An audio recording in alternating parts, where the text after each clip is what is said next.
kayak rasanya seperti roller coaster yang beda banget sama trailernya. Lega banget perasaannya. Seru banget. Seneng banget. Puas banget melihat antusias dari para penonton. Ternyata rame banget, banyak banget orang yang menanti juga, ternyata nggak kita doang, para cast gitu. Kelihatannya mereka sangat terhibur ya. Yang buat saya film-film kayak gini nih yang akan terus bertahan. Karena emang lucu, orang tuh sangat bisa relate dengan ceritanya. Luar biasa sekali. Iris Bella yang gua kenal di saat dia berperan sebagai Murni, atmosfer yang ditimbulkan dari Iris Bella sendiri pun berbeda. Kita harus berperan gitu, menjalankan rumah tangga kita yang opposite dari aslinya gitu. Jadi menurut aku itu cukup sulit. Di saat proses film ini, kita tuh pisah. Gue stay di dekat lokasi syuting dan Iris stay di rumah. Chemistry itu supaya tetap bisa terjaga. Karena itu bisa berdampak sama pemain kayak Aulia. Jadi begitu aku dikasih tahu dapat peran Yati tuh kayak langsung ngerasa ter-challenge gitu dengan dialek yang harus dia keluarkan, selalu berdialog Betawi gitu kan, nyablak banget, cheerful banget orangnya. Ini fun fact ya, setelah selesai syuting Made Murni, aku tuh ngomongnya masih Betawi. Beneran, itu kebawa ke circle aku gitu, ke teman-teman aku, ke pekerjaan aku, kadang-kadang suka nyeplos kayak, hah yang mana? Gitu. Aku dulu kan di Lenong Rumpi, jadi udah agak terbiasa dengan Betawi-Betawi. Walaupun udah dulu banget, sekarang udah mulai agak lupa. Tapi ya di refresh lagi gitu. Terbantu juga dengan skenario yang keren banget. Untuk karakter Mamat ini, gue nanya dulu siapa yang jadi bokap gue. Oh ternyata Om Jaja Miharja. Betawi kan Om Jaja kali ya, makanya gue mikir wah gue suruh tinggal orang salah satu ada komunitas orang Betawi gitu. Salah satunya gue ajak dia untuk tinggal di rumah gue selama 2 minggu untuk bertanya-tanya gimana sih orang Betawi itu, aksennya gue makanya banyak mendengar gitu kan, gestur dan segala macem. Ya harus menjalankan situasi yang nggak ingin banget, aku nggak pengen banget itu terjadi di kehidupan nyata, tapi harus aku jalanin itu. Dan apalagi bermainnya tuh sama ya teman hidup yang emang kalau udah selesai syuting aku harus ketemu sama dia lagi gitu. Yang sebenarnya perasaan itu nggak pengen ada, tapi harus aku munculkan untuk totalitas film ini. Challenging sih, tapi seru.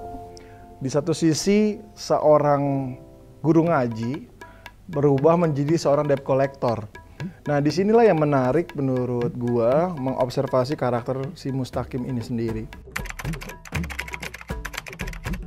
Explore luar biasa nih, dan gue harus berurusan sama temen-temen debt collector untuk datang di saat dia lagi menagih. Gue juga ikut ceritanya.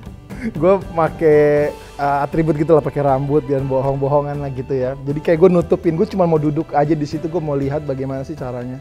Yang gue pikir debt collector tuh marah-marah atau kamu cepat bayar, ternyata enggak.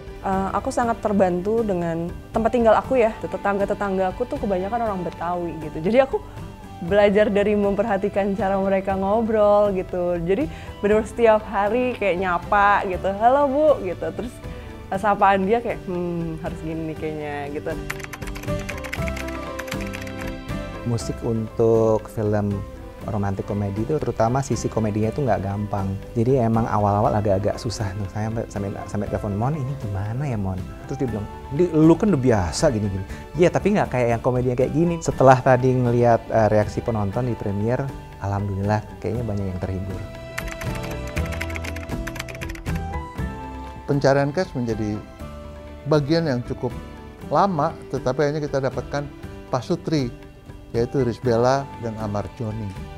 Dan kemudian kita dapatkan Aulia Sarah sebagai Yati. Dan akhirnya kita juga mendapatkan ensemble pemain yang luar biasa. Kita ingin flashback ke Get Married, kita ajak Mbak Mer, Jaja Miharja, Mbak Ira. Kemudian ada beberapa pemain remaja juga di sini, ada Panji Joni, ada Kosar Harta, ada Bima Azriel, dan lain-lain. Dan yang paling menarik di sini adalah Monty dengan timnya dari Mupiesta mendapatkan lokasi yang sangat unik sekali, bagaimana antara istri pertama dan madu dari si istri pertama ini hanya berjarak melintasi sebuah jembatan, dan kita dapat lokasi yang sangat bagus di Bogor. Dan yang sangat menarik tentang Madu Murni ini adalah bahwa dari awal berbicara langsung kepada masalahnya, ada komedi, ada pesan, ada kritik sosial yang tentunya akan bisa dinikmati sebagai sebuah komedi keluarga, dan menurut saya ini adalah sebuah karya yang cukup unik yang akan bisa menghibur. Pastinya sih khususnya para laki-laki ya yang ingin berpikir untuk poligami sih harus banget nonton film ini. Manusia tuh punya perasaan, bagaimana kita harus bisa berbagi sosok orang yang kita cintai gitu. Memang iya jaminannya surga, tapi kayak untuk perempuan agak berat ya.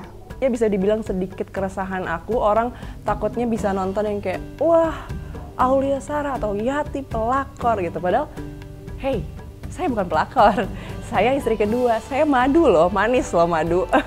Saya bukan perusak rumah tangga orang loh, kita berkeluarga bertiga. Mudah-mudahan dengan menonton film ini, para lelaki yang berniat mau poligami jadi mikir-mikir lagi gitu. Maksudnya ya tidak semudah yang dibayangkan mungkin ya. Walaupun tidak dilarang, tapi sangat tidak mudah. Di sini kita juga akan mendapatkan pelajaran tentang akhlak, bagaimana murni yang tidak mau menerima uang haram dari nafkah suaminya dan sebagainya. Tapi gue merasa kayak membawa atribut agama untuk menjadi pembenaran atas tindakan kita.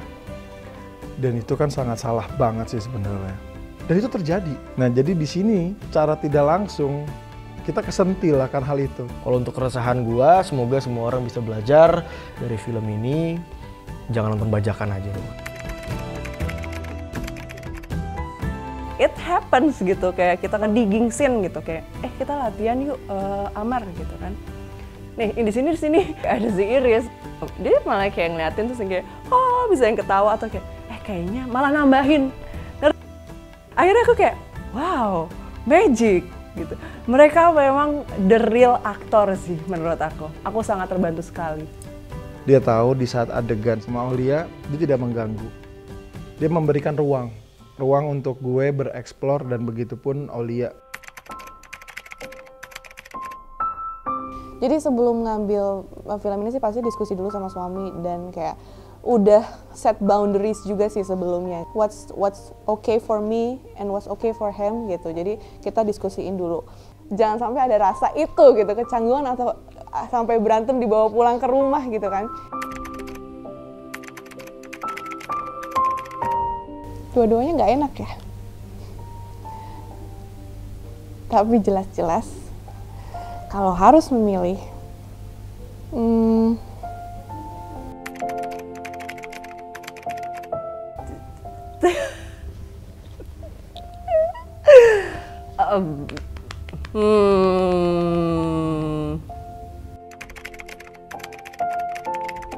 Menurut saya harusnya minta izin ya, karena kalau minta maaf itu bikin dulu sebuah kesalahan, dan tentunya yang sering kali terjadi dalam kehidupan itu tidak memberitahu melakukan sesuatu. Minta apa ya? Minta duit boleh nggak? Nggak ngerti deh. Minta maaf atau minta izin ya? Pilih siapa ya?